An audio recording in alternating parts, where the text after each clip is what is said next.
Taytay ako, kaya syempre dapat may kapares ako ng damit. That's sa Changi ang binili, na.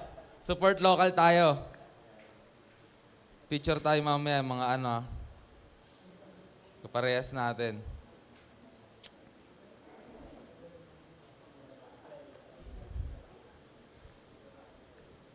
Praise God. Thank you, Lord. Isa pong mapagpalang umaga sa bawat isa. Batiin mo naman yung katabi mo ng good morning. Good morning, God morning. Yan. Sa mga nanonood po sa online, isa pong mapagpalang umaga. Salamat sa Panginoon na tayo po ay nakadako sa lugar na to at may chance po muli tayo na lumago sa kanyang salita. Alam nyo, habang nakikinig po ako ng ating pag-aawitan, niready ko yung aking slide din dito. I felt na someone, somebody is longing for God. Gusto na mag-grow, gusto na yung binhi na nasa kanya ay huwag mabansot. Is that something that you feel? Gusto mo mag-grow, gusto mo lumalim kay Lord. Nung Friday, maaga kami nagising kasi may gagawin sana kami. May pupuntahan sana kami. Kaso, na-adjust. So, anong oras yung maaga, Pastor? Mga alas 8. Maaga. Maaga na sa akin yung alas 8 eh. Medyo iba kasi gising ko. So, maaga. Doon sa amin, medyo malilim naman kasi may mga ibang bahay. Tapos, sa labas kami nagkakape nila mama. Tapos si mama umikot doon sa tanim niya. Sa tapat namin. Ano ba yun, yung luya? Ano pa yung ibang tanim doon? Luya? Luya lahat yon yung tatlo? Pinya? Pinya? Ayun. Luya sa kapinya, umikot siya doon. Tapos kinuha niya ako sabi, amoy mo to, ang bango. Parang amoy lemongrass siya. Pero luya pala. Tapos inikutan niya, isang round lang, binunot niya yung mga damo sa paligid. Sa kabila, binunot niya rin. Sabi ko, bakit binubunot? Kasi para yung sustansya ng lupa, makuha nung pinakahalaman. No? Marami sa atin gusto mag-grow. May deep desire na mag-grow sa Lord. Pero, yung mga bagay sa mundo na umaagaw na attention natin sa Lord, yun yung umaagaw na sustansya ng salita ng Diyos na natanim sa atin. Amen ba? Hindi nagkakaroon ng chance yung Word of God na tumubo, lumago. Kasi busy tayo sa alalahanin ng mundo, sa kabalisahan ng mundo. Kung ano yung pinaglalaan natin ng oras, doon na pupunta yung sustansya. Amen ba? Amen. Palakpakan po muna natin once again ng Panginoon. Yun yung na-impress sa akin ng Lord. Na if we are serious na gusto natin lumago, try lang natin, maglaan tayo ng higit na time sa Lord. Manonorish po yung binhi na natanim sa atin. At sa ating pagpapatuloy, ang ating pag-aaralan sa oras na ito ay patungkol sa panalangin. At ang tema nito ay, Lord, teach us to pray. Maaari po bang tumayo ang bawat isa? Yan. Makibukas po tayo sa Lucas 11, verse 1.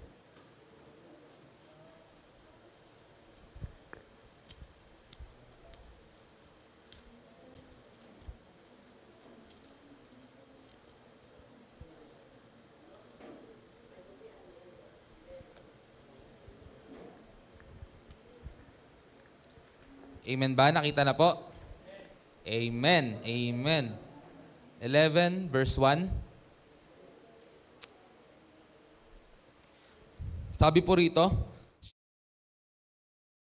at nang siya'y makatapos, sinabi ng isa sa kanyang mga alagad, Panginoon, turuan mo kaming manalangin, gaya ni Juan na nagturo sa kanyang mga alagad. Tayo po'y manalangin. Panginoon, this is a privilege na kami po ay makapag-aral patungkol sa pananalangin.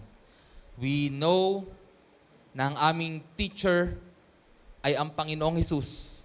At sa panahong ito, ang teacher po namin ay ang banal na Espiritu. Kaya aming Diyos, Once again, kami po'y nagpapalinis sa iyong harapan para sa aming mga nagawang kasalanan sa man o hindi.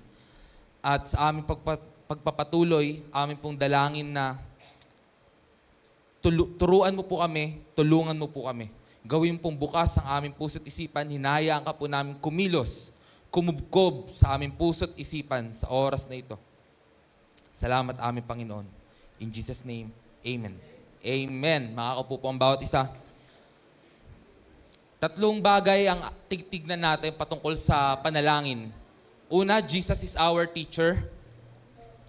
What it takes to pray and pray like this. May isang bata, well, di naman siya sobrang bata kasi nag-asawa na siya. Mga 23 years old. Pabata na rin kasi ng pabata yung mga nag-aasawa. So itong 23 years old na to, nag-e-expect na siya na magkakaroon na siya ng anak.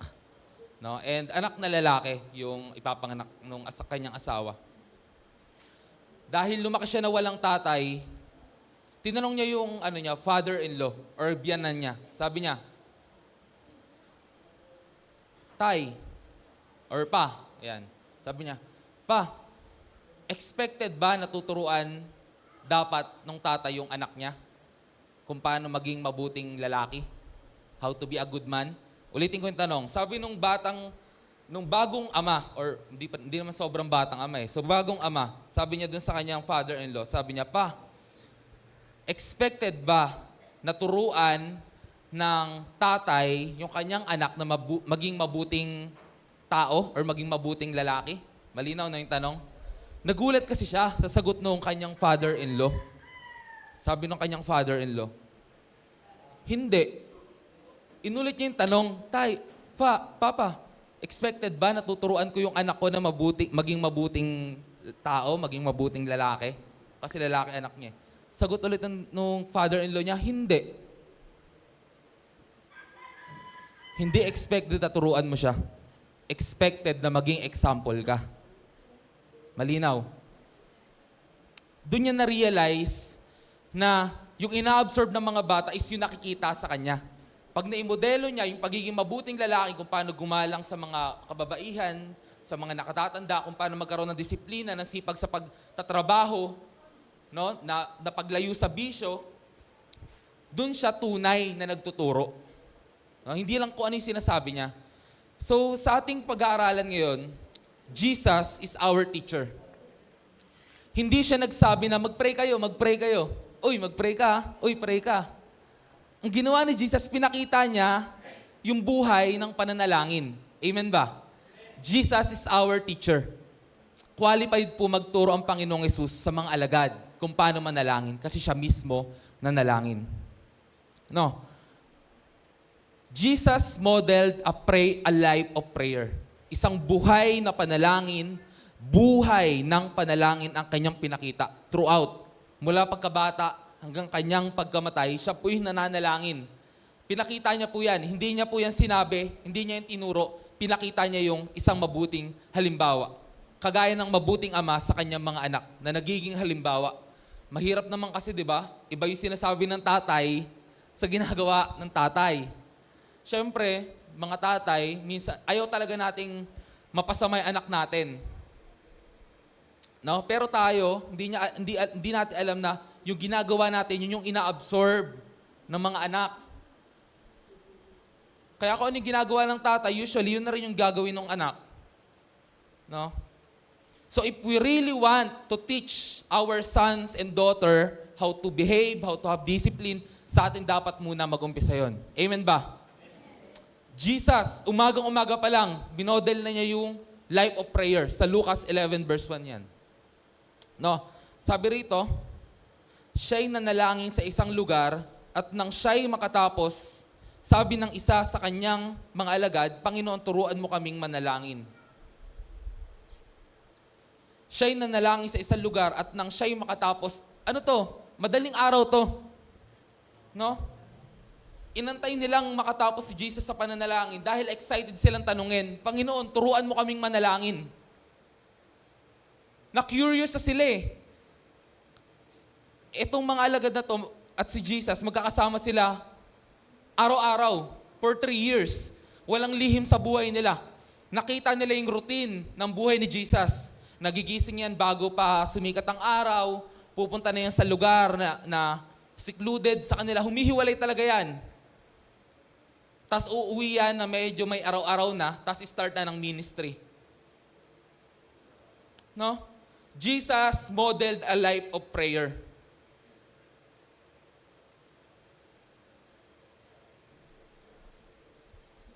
Qualified siya magturo kasi siya mismo nananalangin. Amen ba? At siya yung master teacher natin. Parang hindi gumagalaw yung slide. Okay lang ate. Ayan. Sige, isa pa. Ayun. Baka bumalik ako sa introduction eh. Thank you. Ayan. Multitasking yata ang ating tech, no? Ayan. Yan, Jesus modeled a life of prayer. Yung precious time ni Jesus, yung pinaka-precious time ni Jesus, ay yung panahon na siya ay nananalangin. Yung pinakamahalagang oras ni Jesus ay yung panahon na siya lang at ang kanyang ama, mag-isa. Sila lang dalawa. Hindi yun yung pagka napapalibutan siya ng crowd, pagka panahon na para magpakitang gilas sa mga gumagaling, para magpapiding program. Hindi. No? Yung pinaka-espesyal niyang oras ay yung kanyang private time with His Father. Yung private prayer time niya ay naka-impact sa kanyang public ministry. Mga kapatid, sa ating ministry, sa ating buhay, tip of the iceberg lang yung nakikita natin. Tignan mo yung katabi mo. Yan. Tip of the iceberg lang yan. Yan lang. Tip of the iceberg lang yung nakikita mo. Yung mga tumayo sa harapan, tip of the iceberg lang yan. No? Yung nakikita nyo sa akin ngayon, tip of the iceberg lang. Ang tunay na buhay, ang tunay na labanan nangyayari privately. Pag meron tayong private victory, paano nangyayari yung private victory? Pagka nagtagumpay tayo sa mga basic disciplines natin, may na-overcome tayong temptation, and sa topic natin ngayon, nakapag-pray tayo. Yun yung private victory. Ano ka na? Natapos mo na yung labanan bago ka humayo. No? Bago ka lumabas sa mundo. Private victory is equal to public victories. Amen? So, may tanong sa isipan. May tanong ako ngayon, gusto mo ba ng public victory sa buhay mo? Sa work mo? Sa family mo? Kailangan mo muna ng private victory. No? Kasi yung private victory, maliliit yan na habits, maliliit na disciplines yan, na pag na-build up mo, nagbi-build yan ng character. Pag sinabing character, positive lang yan, walang negative character. Whereas, or sa kabilang banda naman, yung mga negative, lose streak.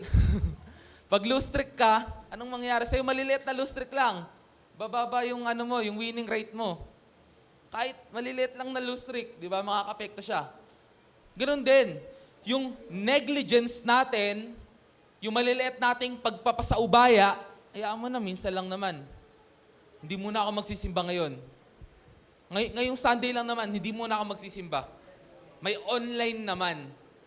Hanggang sa nasundan, yung dating once a month ka lang uma-absent, naging twice a month ka lang uma-absent, no? Yung dating lagi kang nasa face-to-face, naging hybrid, no? 50-50. O 50% sa online, 50% sa face-to-face. Yung maliliit na habit po na yan, yung mga negative habits na yan, is nagiging loose streak para sa atin. Pagdating ng panahon, magiging distraction yan sa atin. Amen ba? Kaya si Jesus, nagpakita siya ng private victory at nag-result yun sa public victory niya, which is yung kanyang ministry. Sabi nga nung matandang pastor, Henry Blackaby, yun yung pangalan niya. Yung anak niya ay si Dr. Richard Blackaby. Kung nabasa niyo yung libro niya, ang ganda. Limiting God, yung title ng libro niya. Sabi niya doon, 4:00. Sabi, anak, gising na. Ano ba?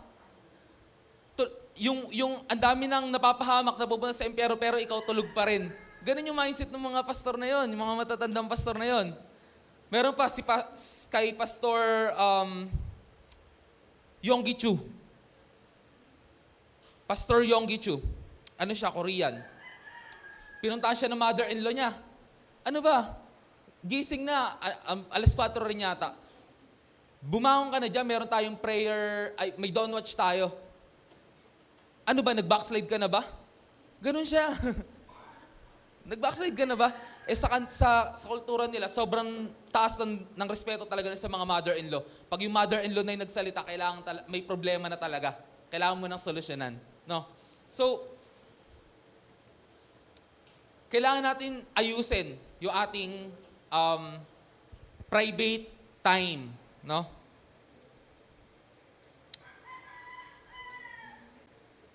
And yung public victory ni Jesus ay bunga ng kanyang private victory. Amen. Sige, punta tayo sa Marcos 1:29-35. Tignan natin kung ano yung nangyari dito.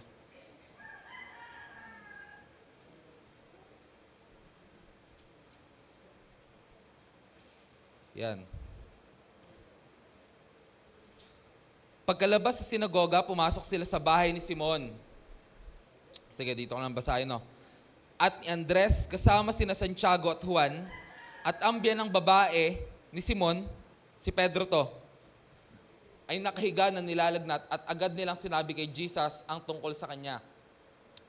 Lumapit siya at hinawakan ng babae sa kamay at siya'y ibinangon. Nawala ang kanyang lagnat at siya'y naglingkod sa kanila. So, nilehans lang, nawala yung lagnat. Pagsapit ng gabi, pagkalubog ng araw, kanilang dinala sa kanya ang lahat ng mga may sakit at ang mga inaalihan ng mga demonyo. So, paglubog ng araw, dinala sa kanya yung mga may sakit, pati yung mga sinasapian. Ang buong lungsod ay nagkakatipon sa may pintuan. So, medyo mahaba siguro ang pila nito. At nagpagaling siya ng maraming may iba't ibang karamdaman at nagpalaya siya ng maraming demonyo. Hindi niya pinahintulutang magsalita ang mga demonyo sapagkat siya'y kilala nila. Nung time na to, guys, mga kapatid, nabasa ko, na-amaze ako sa ministry ni Jesus, lahat gumaling. Ang conversion rate niya, 100%. Lahat ng dinala sa kanya, gumaling talaga. Wala yung medyo, pumalya. Kahit anong klaseng case, ang daling sa kanya, gumagaling. Na-amaze ako, sabi ko, Lord, grabe po yung gantong ministry. Possible pa po ba to sa panahon na to? Gusto ko po yan. No? Ngayon, nakita ko kung ano ba yung sekreto ni Jesus. Na reality check ako. Ito yung sikreto ni Jesus. Ready na kayo? Magsabing amen. Amen. Ito ang kanyang sikreto. Sa verse 35. Ito po ang kanyang sikreto.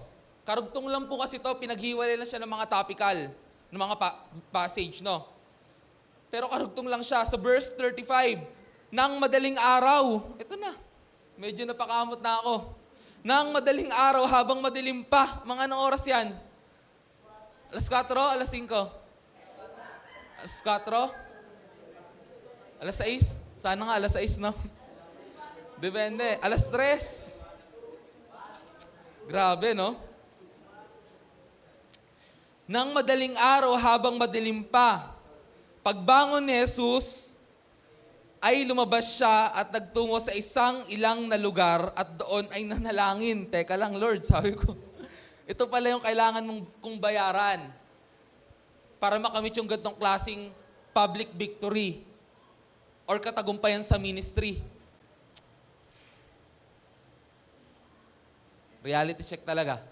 Madaling araw talaga ang labanan bago ako humarap sa mundo. So nakita natin na yung public victory ni Jesus ay dahil sa kanyang prayer time ng madaling araw. Amen ba? Palakpakan naman po natin ng Lord. Yung nakita natin doon sa unang passages, tip of the iceberg lang. Ang kanyang foundation, yung nasa ilalim niya, ay yung kanyang private victory, private prayer time niya kasama ang kanyang ama.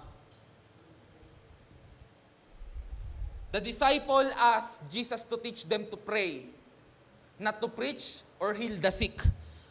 Wala tayong mababasang passage, mga kapatid, na hiniling ng mga alagad na, Panginoon, turuan mo kaming mag-preach. Panginoon, turuan mo kaming gumawa ng outline.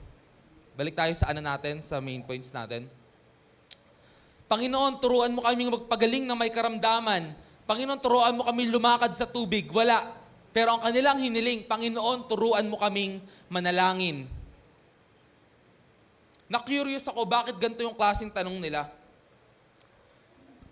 Kung di po natin alam, ang mga Hudyo, ang isa sa mga pinakamapanalanginin na bansa or na relihiyon sa buong mundo. Sila yung nagtataklob ng sa ulo nila, tapos papasok sila sa templo, babae, lalaki, nakataklob yan. Mas sipag po mag-pray. Yung habit ng mga Muslim, galing din po yan sa habit ng mga Hudyo. Masipag po talaga yung manalangin. Sobrang sigasig po nila sa relihiyon ng kanilang mga ninuno. Pero sabi nila, Panginoon, turuan mo kaming manalangin. As if hindi talaga sila marunong manalangin. Pero ang katotohanan, marunong talaga silang manalangin, pero hindi sila marunong manalangin kung paanong manalangin si Jesus. Tayong mga Pilipino, marunong din manalangin. Pero marunong ba tayong manalangin ng nararapat? Sa totoo lang, hindi po talaga tayo marunong manalangin ng nararapat. Ang Holy Spirit lang po ang tumutulong sa atin kung paano mag-pray.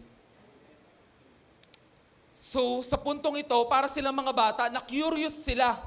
Bakit kaya ang Panginoong Hesus laging umaalis ng madaling araw? Walang dalang pandesal pagbalik. Di sana may pandesal. Lagi sila nagtataka. Pagtingin nila, laging nakaayos na yung pinaghigaan. Si Jesus, nung he is risen, nakaayos yung higaan niya eh. Laging nakaayos, tas wala na. Laging wala na. Na-curious na sila. Na-imagine ko rito na para silang bata na nagtataka, nasaan kaya ang Panginoon namin? Parang yung mga anak lang natin. No, nagtataka ba sila minsan kung nasan kayo tuwing umaga? Bigla na lang kayong aalis, tas pagbalik nyo, saan ka galing? Saan ka galing? Sa amin kasi sa bahay, si JJ lagi nagtatanong kung saan ka pupunta, anong oras ka babalik eh. Siguro ganun din sa inyo. Nagtataka sila, alam nila yung routine mo. Sino rito, yung mga anak, alam nila yung routine ng magulang nila? Hindi nyo alam, routine ng magulang nyo? Alam nyo yan. Makikurious kayo minsan kung ano yung ginagawa niyan. Pag may nag-iba sa routine niyan, nanay ko, pag di nagkape ng tanghalian, parang may something eh. Mapapa-emergency meeting na pag hindi nagkakape. Kasi relaxation niya, or pagkapuro na siya nagkakape, parang siguro stress na. Alam kasi natin, kilala natin yung mga kasama natin sa bahay, kilala natin yung magulang natin, at ang mga disciple, kilala nila si Jesus. Nakurious sila, ano kaya yung pinupuntahan ni Jesus? Alam nila, nagaling siya sa pananalangin, nagtanong sila ngayon, Panginoon, turuan mo kaming manalangin. Hindi sila na-curious kung paano magpagaling si Jesus. Hindi sila na-curious kung paano mag-preach si Jesus. Ang na-curious sila, nalaman nila na yung pinagmumulan na kapangyarihan ng Panginoon, ay yung kanyang private victory. Amen. Yung source na kanyang strength ay yung kanyang fellowship with the Father. So the disciples did not ask to teach them, na magpaturo kung paano magpagaling, kung paano mag-preach, pero nagpaturo sila kung paano mag-pray. Pinapakita rito mga kapatid, ang kahalagahan ng pananalangin. Ang mga disciple, mataas ang pagtingin sa pananalangin. Paano pa kaya tayo? Wala tayong may pagmamalaki. Kaya higit sa kanila, kailangan nating higit na mas malaman kung paano manalangin. Ngunit may katanungan, do you have what it takes to pray? Kaya mo ba? Kakasa ka ba? Pag pinag-usapan ang pananalangin. Para makapasok sa pangarap nating school, may examination.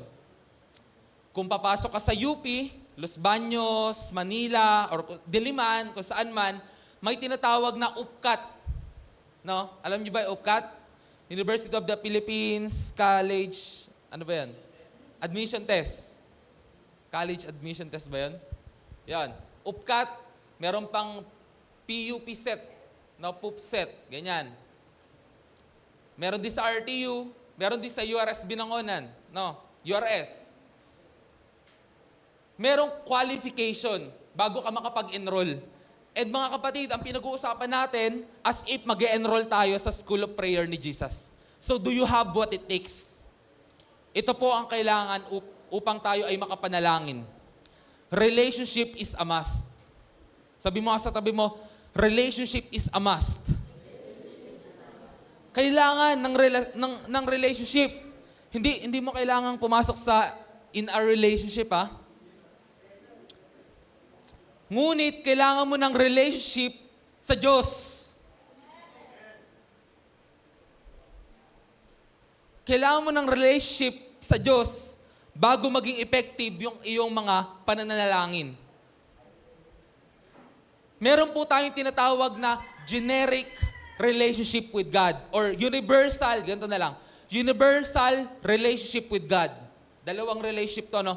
Universal relationship with God. Ang universal relationship natin with God, He is our Creator. We are His creature. Sabi ni Pablo, tayo ay Kanyang supling. Lahat tayo ay Kanyang supling. Tayo ay mga supling ng Diyos. That is the universal relationship with God. Lahat tayo, pasok dyan. Pero paano yung spiritual relationship with God? Hindi lahat pasok dyan. Kasi sabi sa John chapter 8, merong anak ng dyablo, may anak ng Diyos. Kung di ka anak ng Diyos, sa kabilang tribo ka. Again, universal and spiritual. By default, gustong marinig ng Diyos ang panalangin mo. Kagaya ng prayer of salvation, no?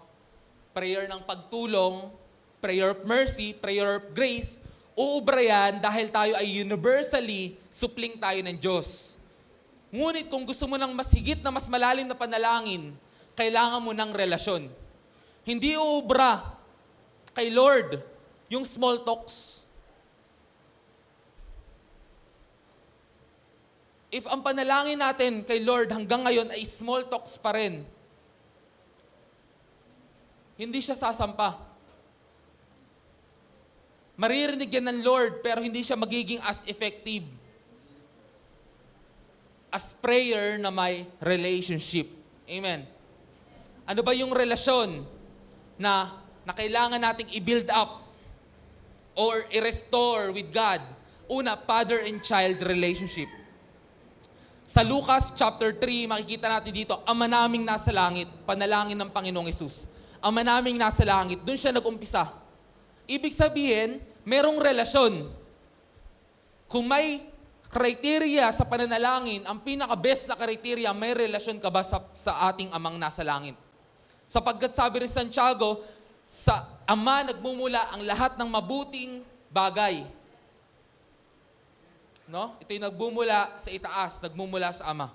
May relasyon ka ba sa Ama? Hindi ako pwedeng pumunta sa Malacanang, no? Tapos sabihin ko, uy, katukayo ko yung president. Ferdinand din ako, dala kang ano. Wala silang pakialam, hindi naman ako kamag-anak. Kapangalan ka lang. Di ba? Kapangalan ka lang. Hindi ka, wala kang gold. Wala kang Yamashita gold. Hindi pwede. Pero kung ako anak, minsan kahit anak sa labas, baka pwede, pero hindi siguro, no? Kahit basta ako anak, pwede akong pumunta. May relasyon bukas. Bukas ang pintuan. May relasyon. So yun yung nating criteria upang tayo ay makapanalangin ng epektibo, tayo makapanalangin ng nararapat. Kailangan may relasyon po tayo sa Diyos. Sa Lucas 11, verse 13 naman, ito, patungkol pa rin to sa Father. Yan. Kung kayo nga na masama ay marunong magbigay ng mabuting kaloob sa inyong mga anak, gaano pa kaya ang inyong Ama sa langit na magbibigay ng Espiritu Santo sa mga humihingi sa Kanya? No.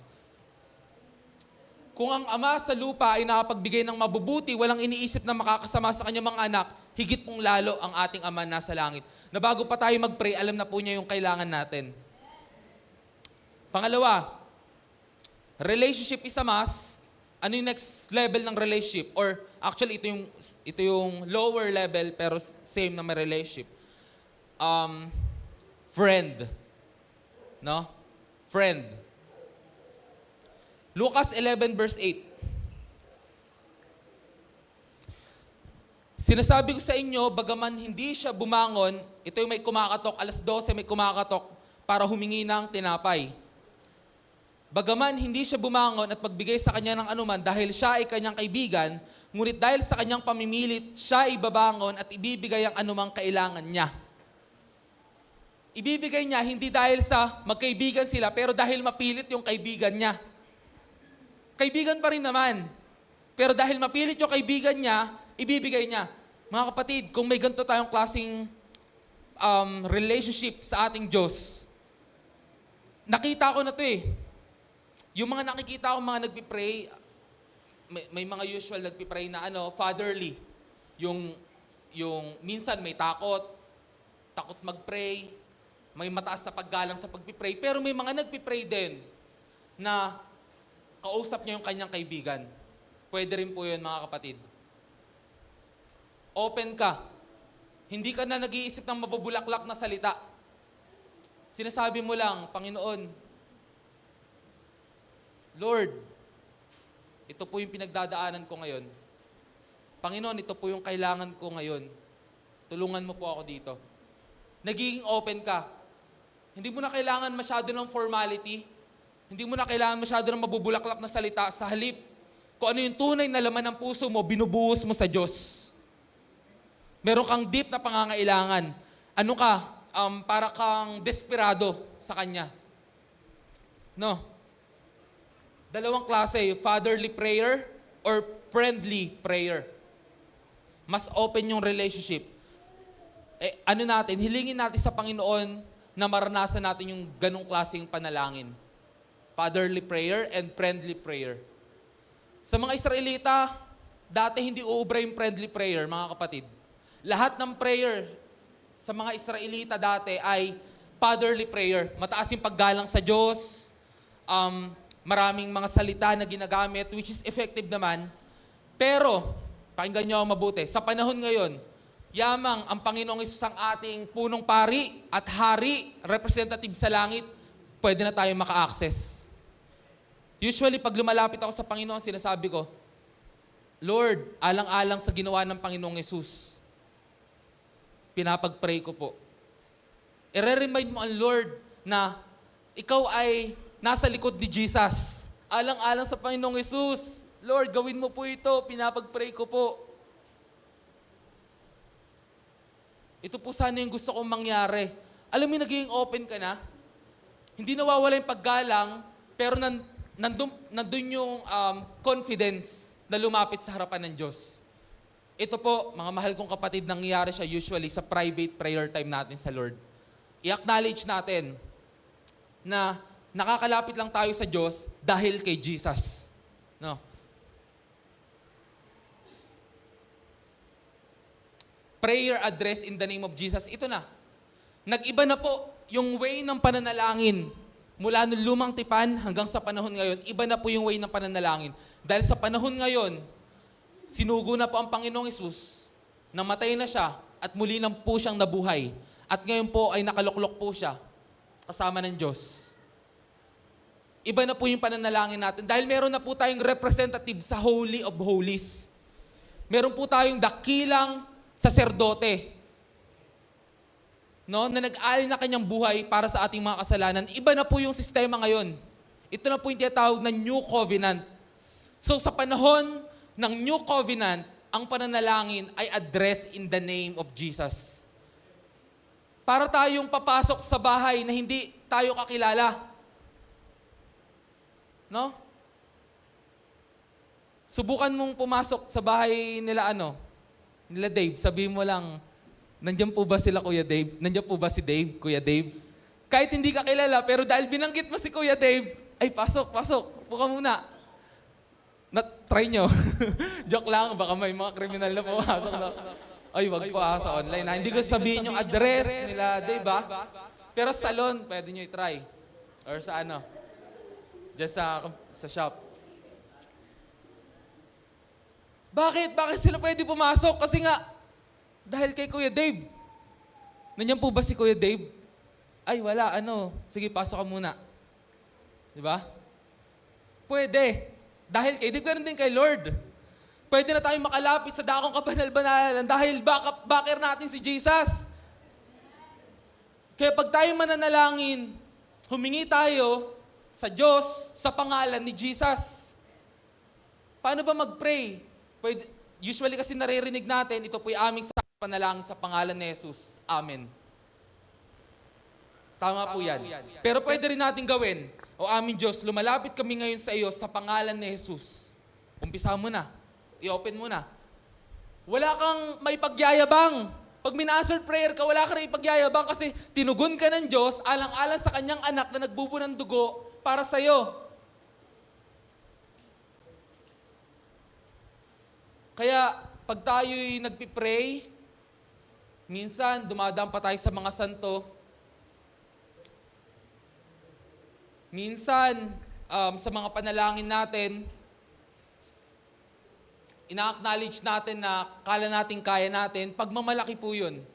Walang makaka-enter po sa presence ng Diyos kung hindi po sa pangalan ng Panginoong Hesus. Amen? So, upang tayo makapanalangin, kailangan ng relasyon. Pangalawa, kailangan ng ating pananalangin ay address sa pangalan ni Jesus. Sa John 14:13-14, yan.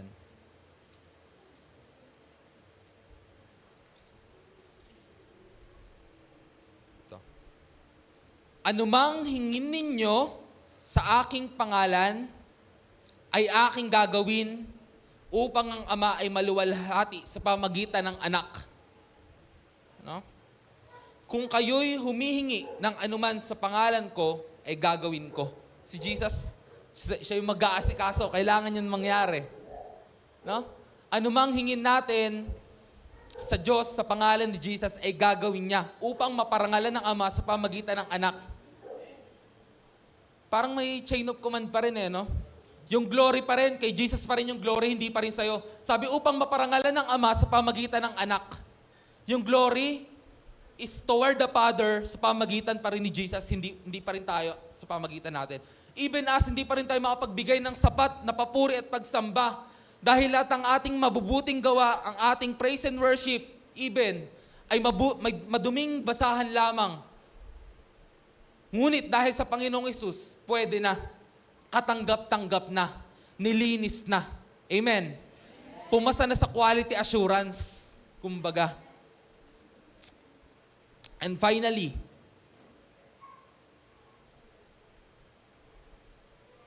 paano ba tayo dapat manalangin? Ano nga bang ibig sabihin ng manalangin? Ganito po dapat tayo manalangin, mga mahal kong kapatid. Since pinag-uusapan natin ang panalangin. Hindi ko naayos yung A, B, C, D, no? Pero yung A is prayer is humility. Tingnan natin sa Lucas 18.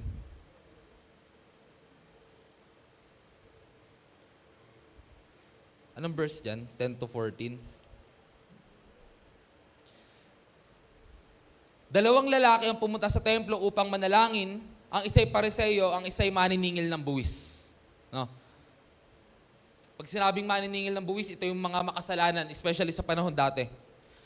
Tinitiwalag talaga sa simbahan. Tinitiwalag sila. Kasi yung mga maniningil ng buwis, sila yung parang nagpapahirap para sa kanila. Sila yung nagpapahirap sa mga kapwa nila Hudyo. Kasi itong maniningil ng buwis, representative to ng imperyo ng Roma. Na sila yung maniningil ng buwis. Sila rin nagtagasumbong na itong pamilyang yan, di yan nagbabayad ng buwis. Kailangan nila, itong taong yan, di yan nagbabayad ng buwis. Kaya galit na galit ang mga tao sa mga maniningil ng buwis. Tinuturing talaga sila mga makasalanan, tiwalag sa kanilang relihiyon. No? And nandiyan din yung Pariseo, which is masugid sa relihiyon nila. Ano ba ang kanilang ginawa? Ang Pariseo ay nakatayo at nanalangin sa kanyang sarili ng ganito. Diyos, pinasasalamatan kita na hindi ako gaya ng ibang mga tao. Ay, kinumpara, no? Na mga mangingikil, mga di makatarungan, mga mangangalunya, o gaya man sa maniningil ng buwis na ito. Ang lakas ng loob nito. Hindi ko maatim, no? 2 ulit akong nag-aayuno sa isang linggo. Nagbibigay ako ng ikapo sa lahat ng aking kinikita. Subalit, ayun, yung ginagawa niya. Grabe, no? Para siya nag-report sa Lord, no? Lord, ito ginagawa ko, ganito, ganyan. Salamat na hindi ako gaya ng mga ganun tao. Ay, nagmamalaki po siya. Proper sa kanya yung term dito na ginamit. Ang term na ginamit dito, ang Pariseo ay nakatayo at nananalangin sa kanyang sarili. Ang Pariseo ay nakatayo at nananalangin sa kanyang sarili. Proper yung ginamit na term kasi parang nananalangin siya sa kanyang sarili. Na hindi siya nananalangin sa Diyos kasi pinagmamataas niya yung kanyang sarili. Hindi siya nagpapakumbaba sa Diyos. Ngunit, nandito naman, subalit ang maniningil ng buwis sa verse 13, na nakatayo sa malayo ay ayaw tignan man lamang ang kanyang itingin man lamang ang kanyang mga mata sa langit, kundi dinadagukan ng kanyang dibdib at nagsasabi, Diyos, mahabag ka sa akin na isang makasalanan. Hindi man lang siya, wala siyang lakas na loob na tumingin sa langit, wala siyang lakas na loob na pumasok sa simbahan, sa templo. Nandun siya nakatayo sa malayo. Dinadagukan niya ang kanyang dibdib. Meron siyang pananampalataya. Dumulog siya sa Diyos. Sabi niya, Panginoon, patawarin mo po ako, isa akong makasalanan.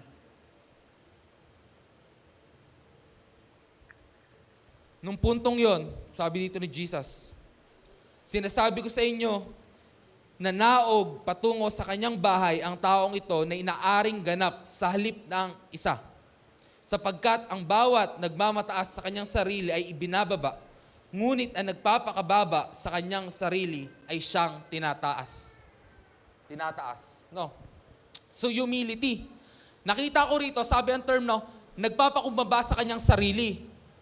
Pakinggan niyo mabuti, patungkol sa humility. Pag pinagpakumbaba natin ang ating sarili, pag nagpakumbaba tayo, ang tawag dyan, humility. Amen? No? Pag pinagpakumbaba tayo ng ibang tao, pakinggan niyo mabuti, pag pinagpakumbaba tayo ng ibang tao or ng Diyos, ang tawag dyan, humiliation. Papahiya ka. Walang sino man pwedeng magbaba sa ating sarili ng may humility, kundi ang atin lang din pong sarili. Ang Diyos kaya tayong ibaba. Ang ibang tao kaya tayong ipahiya. Pero ang tawag doon hindi na humility, humiliation na.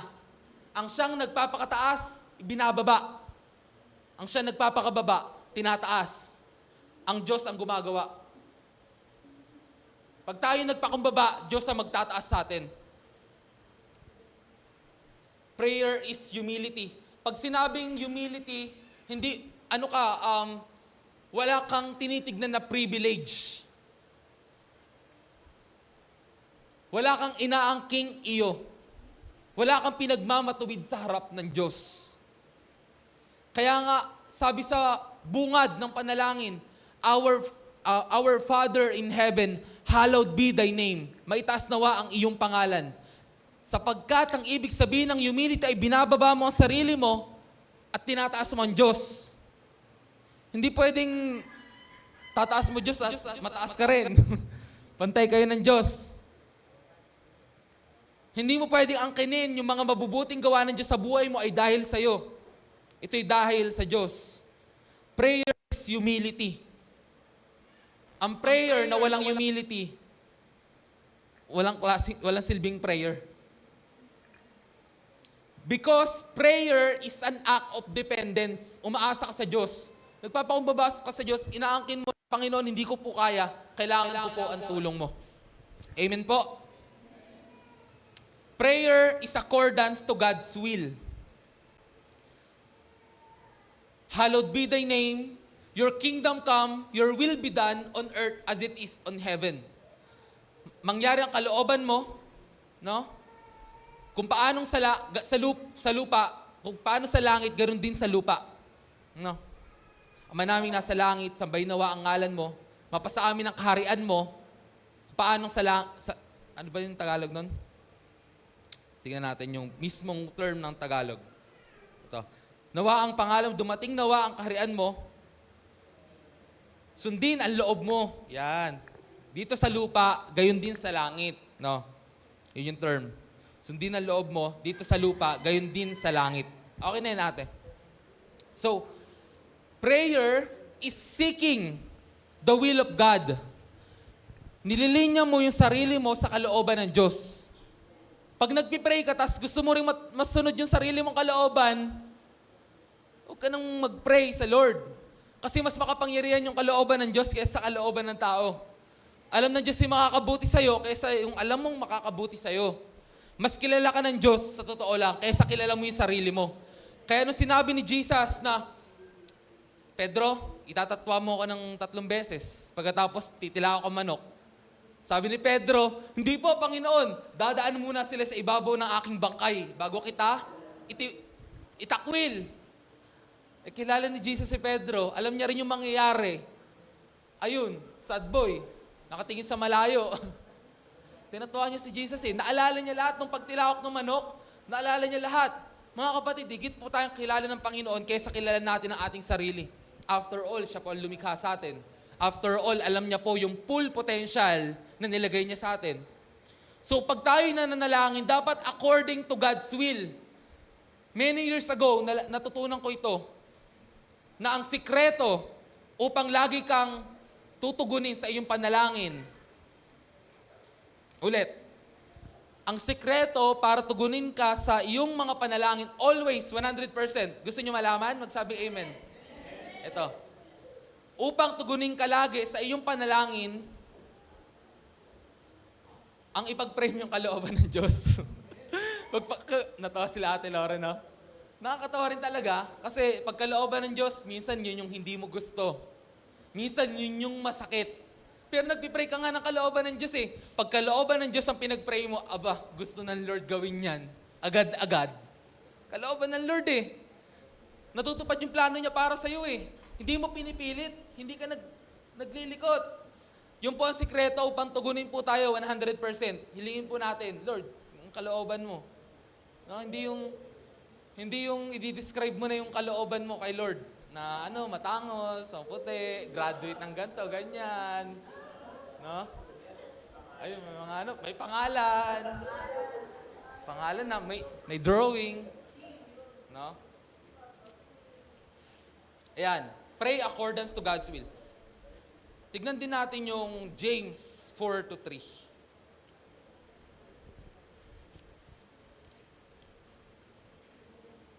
Ay, tama. James chapter 4, verse 2-3.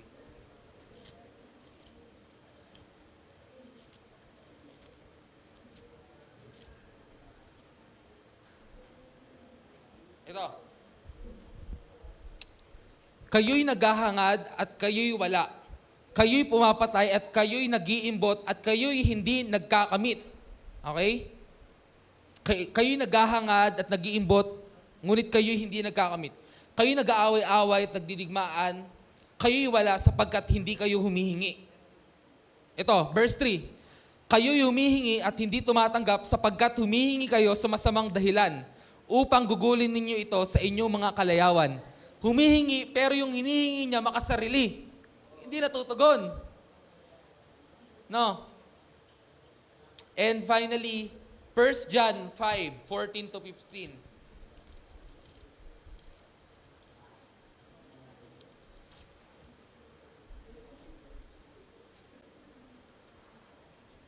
Ito ang ating kapanatagan sa Kanya na kung tayo humihingi ng anumang bagay, na may nakakita ba dyan? Buksan nyo. 5:14.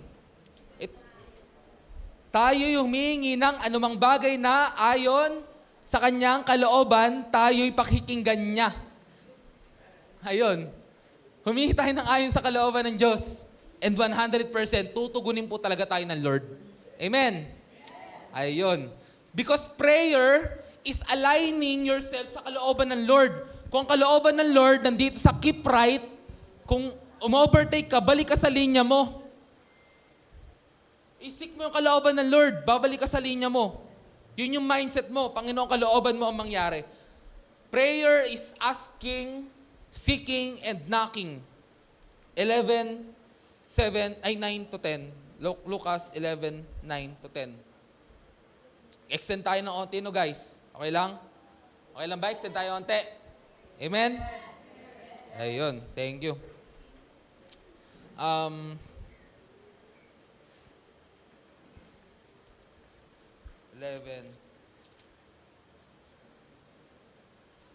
Ayan. Kaya sinasabi ko sa inyo, humingi kayo at kayo bibigyan, humanap kayo at kayo makakatagpo, kumatok kayo at kayo pagbubuksan, sapagkat ang bawat humihingi ay tatanggap, ang bawat humahanap ay makakatagpo, at ang bawat kumakatok ay pagbubuksan. Prayer is asking, seeking, and knocking. Ibig sabihin, pag nagpipray ka, may gagawin ka. Prayer is an action word. Kasi yung mga binanggit ko kanina, humility, para siyang mindset, no? Pero upward action din siya, accordance to will of God. Pero ito, verb na talaga to. Asking, seeking, knocking. Gumagalaw ka na talaga. Ano yung what it takes to ask? Ano yung kailangan mo para mag-ask ka? Kunyari, naliligaw ka. Magtatanong ka ng lugar. Ano yung kailangan mo? Lakas ng loob. Perfect. O kaya, hihingi ka ng sukli sa jeep. Lakas ng loob. O kaya, order ka sa Starbucks. Lakas din ng loob, no? Kailangan mo lakas ng loob. Kasi may tanong doon na Sir, for here or to go? Sabi ko, ano po? Hindi po, yung kapilang po. Hindi, for here or to go? Hindi, for Ferdinand po. For Ferdinand. Tapos, for here or to go? Ayan, yes, gano'n. Ay, ano po ba? Ay, anhuga, sir? Dinihuga or gano'n, nagkapunto bigla. Kailangan mo ng lakas ng loob. No? Ito, mga kabataan, kung yung kapatid nyo hindi pa natututo umorder sa McDo, turuan nyo umorder sa McDo. It takes courage na umorder sa McDo. Ay hindi, ganun-ganun na pala ngayon. Yung panahon kasi namin, nakakaba kasi, Bapais, ano ba dyan? Yung letter, na lang. Tapos may pa-mix and match pa ngayon na nauuso, di ko na alam eh. Agree ba kayo? Parang kailangan mo rin ng lakas sa loob para umorder? Especially dati. Tanda ko nung first time kong umorder sa coffee shop, kasama ko si Nardo. Ang pinakamura doon, espresso. Sabi ko, kape, nagpadala si mama eh. Kumuha kami ng padala. Espresso, tapos umorder din kami banana cake. Sabi ko, can I have one espresso please? Ganun ako. English. Tapos sabi, sir, mapait po yung espresso. It's fine. Sabi ko, it's fine. Ganun. Dalawa, order ako.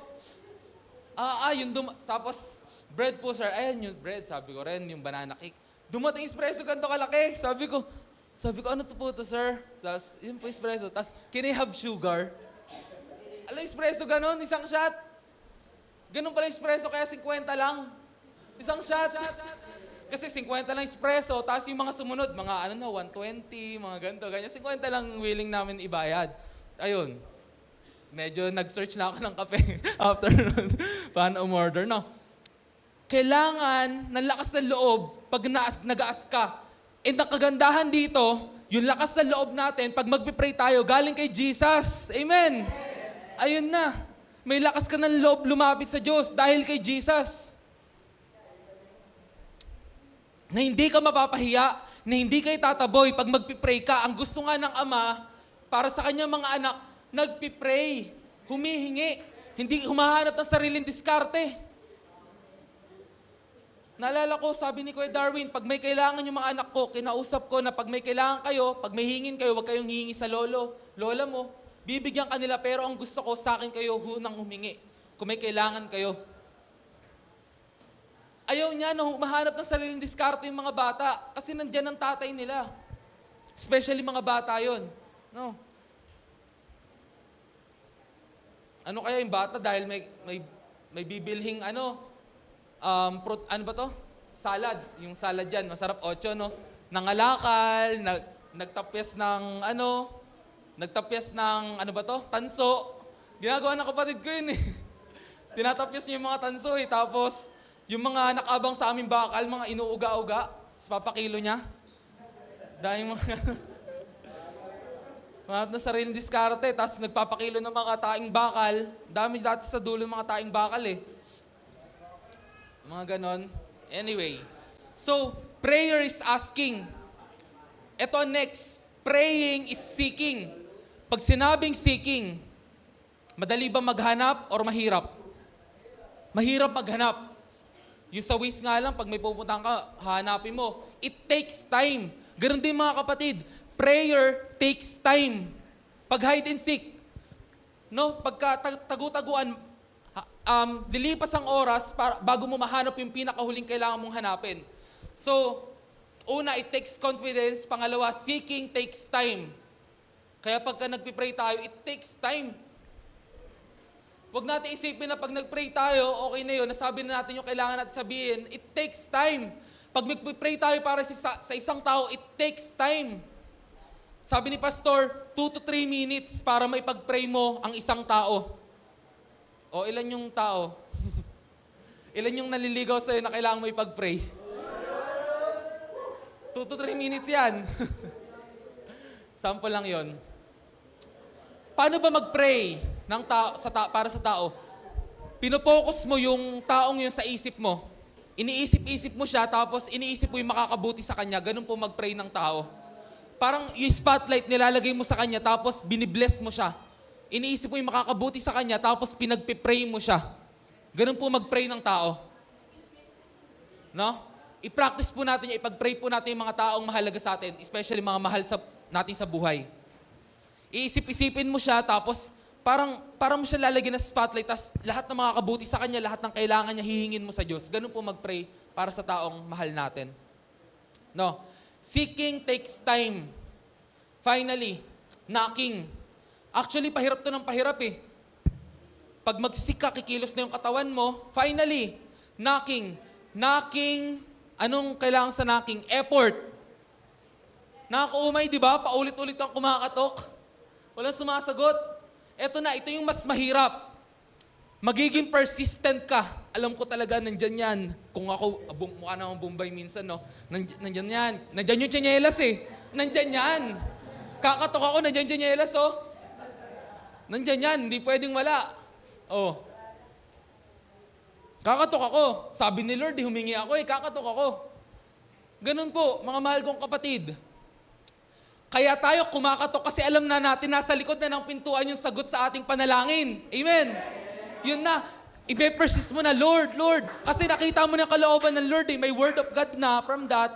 Nakita mo na maybe sa dreams or sa prayer, nasa likod na ng pintuan na to. Ngayon, magpe-persist ako. Nakakatok. Ito yung panahon, mga kapatid, na nag-aantay tayo sa Panginoon habang tayo nananalangin. Hihingiin mo yan.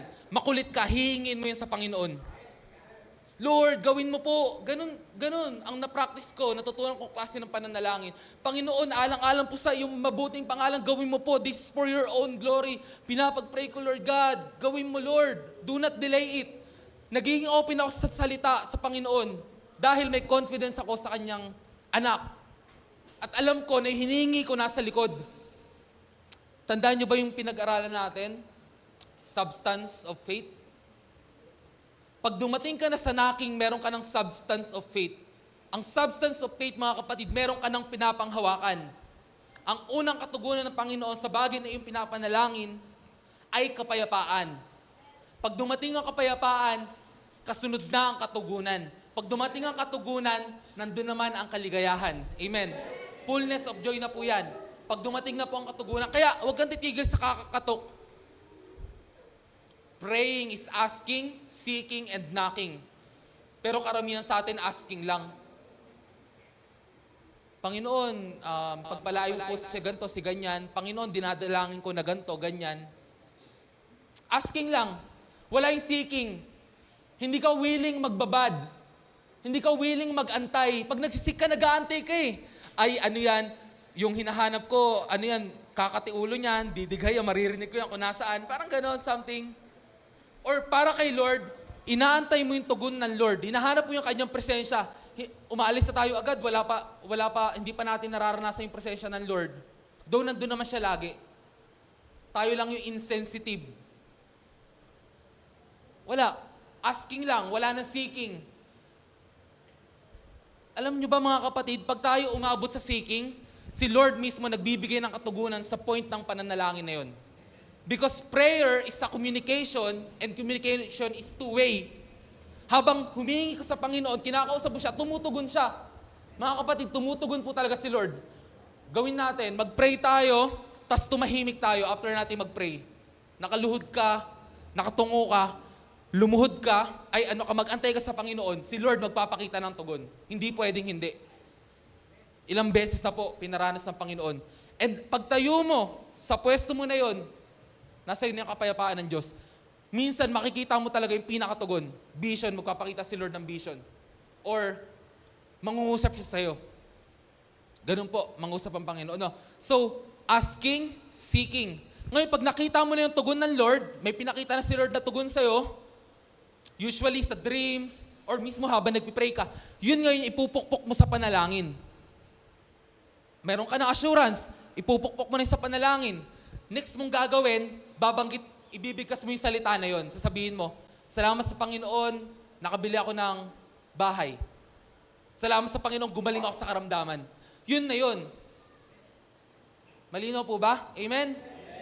So pagka meron ka ng assurance, tutok-tok ka sa Panginoon, kasi nasa likod nun yung katugunan, at yung assurance na tinanggap mo, sinasabi mo rin sa iba. Yun. Ganun po yun. Naging confident ka na.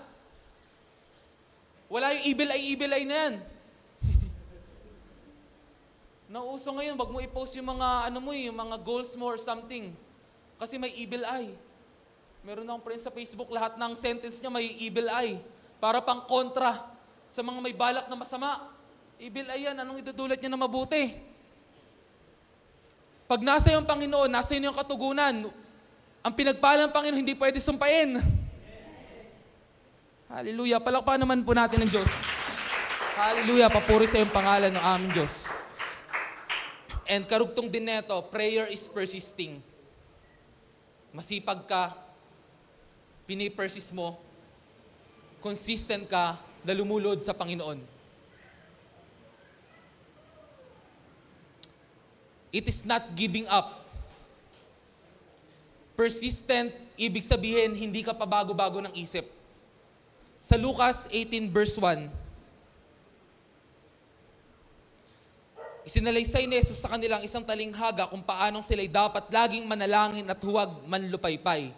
Kung paano sila'y manalangin at huwag mawalan ng pag-asa. Ito po yung talinghaga patungkol sa masamang judge na may pangangailangan yung babae upang palayain yung kanyang asawa, pero yung babae sobrang kulit. Tapos yung judge nakukulitan na, sige na nga, dahil makulit ka, ibibigay ko na yung hustisya na hinihingi mo. No? Prayer is persisting.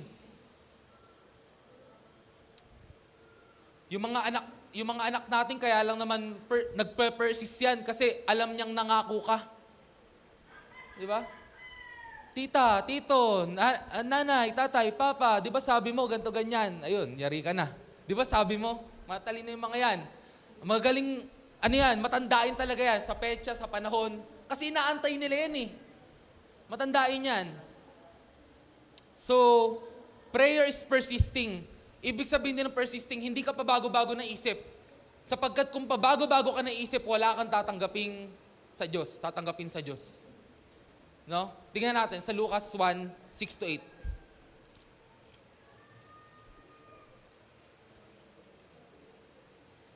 Santiago 1, 6-8.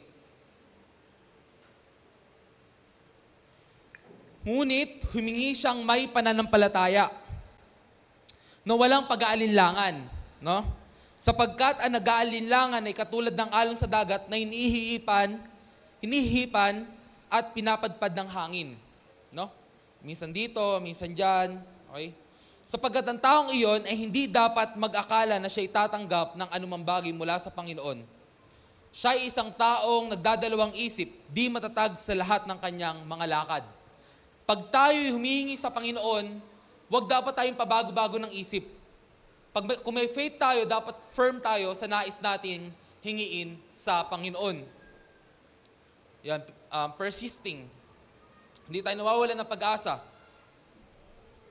For example, hiningi natin sa Lord na makapagtapos tayo ng pag-aaral or may kailangan tayong gantong amount sa Panginoon, huwag tayo magduda na hindi yun ibibigay ng Panginoon. Huwag natin isipin na hindi niya ibibigay. Kasi nga, lalo kung nakareceive ka na ng assurance na, or gumamit ka ng mga verses. Philippians 4 verse 19, "And may God shall provide all your needs through His unending riches." No? In Jesus Christ. Hawak ka ng word.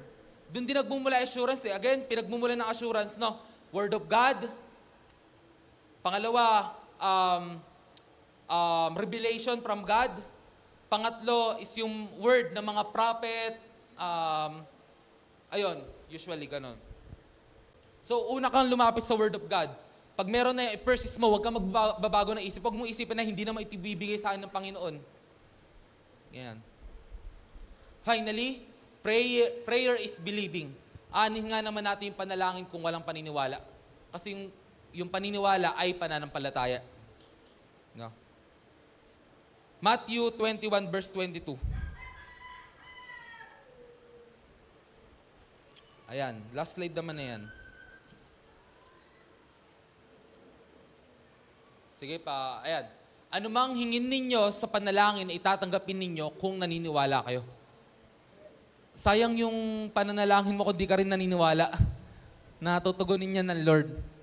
Dahil nag-pray ka na rin, nag-spend ka ng oras, maniwala ka, natutugunin niya ng Lord.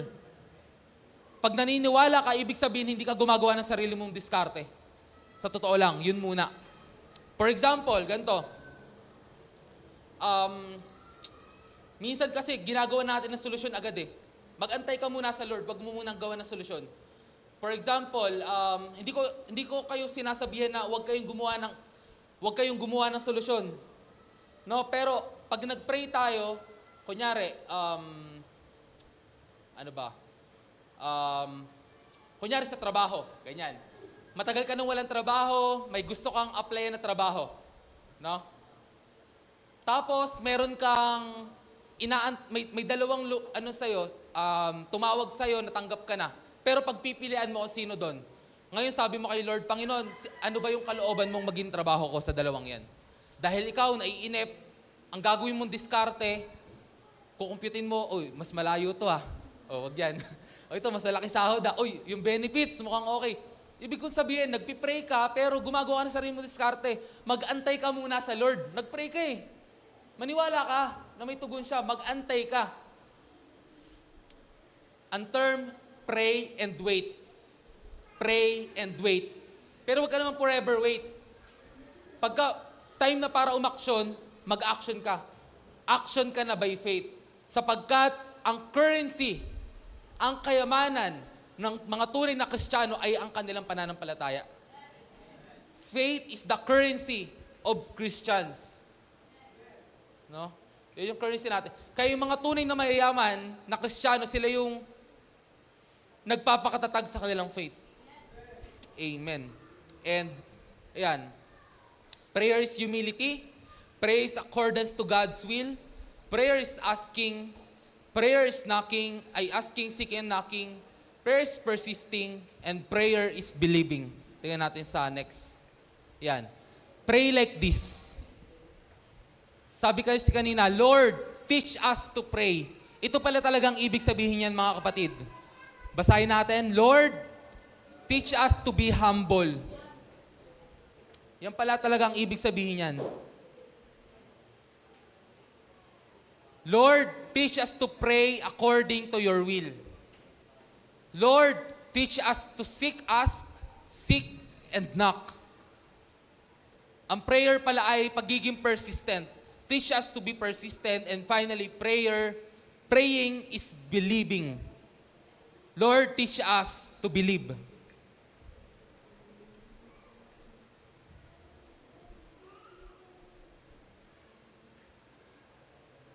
Tignan natin yung next slide. Lord, thank you for teaching us to pray. Thank you, Lord. Ikaw nga po ang aming halimbawa. Sa iyo nga po nagmumula ang lahat ng bagay. Kaya sa oras na to, pwede po ba tumayo tayo sa presensya ng Panginoon?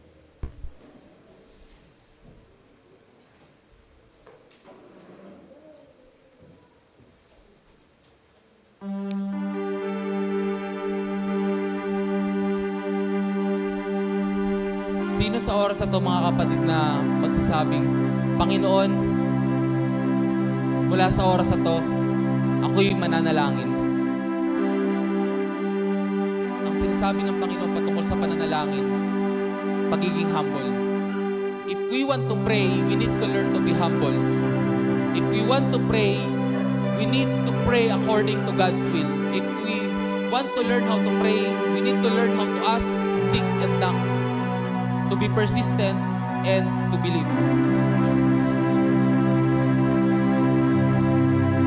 Kung tayo magkakaroon ng pamilya, hindi nila maa-absorb kung ano lang isasabihin natin. Sabi ni Charles F. Kettering, every father should remember that one day his son will follow his example, not his advice.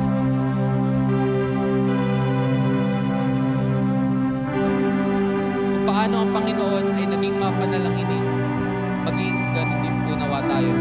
Even ako, as pastor na nakatalaga sa iglesyang ito, ang akin din pong hiling ay kagaya ng Panginoong Hesus, mabuild sa akin yung buhay ng pananalangin.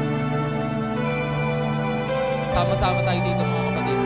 Kagaya nyo, tagasunod lang din po ako ng Panginoong Hesus. Kagaya nyo, nag-i-strive lang din po ako. Kagaya nyo, nagnanais lang din po ako. Kaya aming Panginoon, napakinggan po ng iyong mga anak kung paanong manalangin. I-build mo po nawa sa kanilang puso yung mga qualities. I-build mo nawa sa kanilang puso yung tunay na kahulugan ng pananalangin. Higit na lalo, i-build mo nawa sa kanilang puso yung relationship na required, Panginoon, upang maging effective ang aming mga pananalangin. If ikaw ay someone na wala pang relasyon sa Panginoong Hesus, you need Jesus.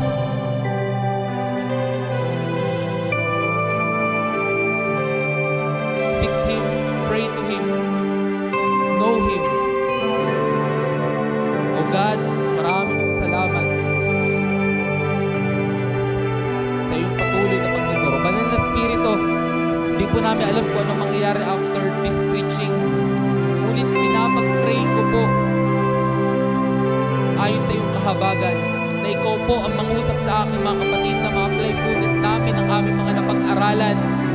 Wala po kami magpapatuwid, Panginoon, sa iyong harapan.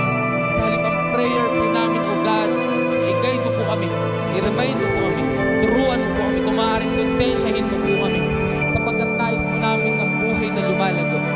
Nakasama ka. Salamat sa pangalan ni Jesus. Amen at amen at amen. Nakako po ang bawat isa. Salamat sa Panginoon.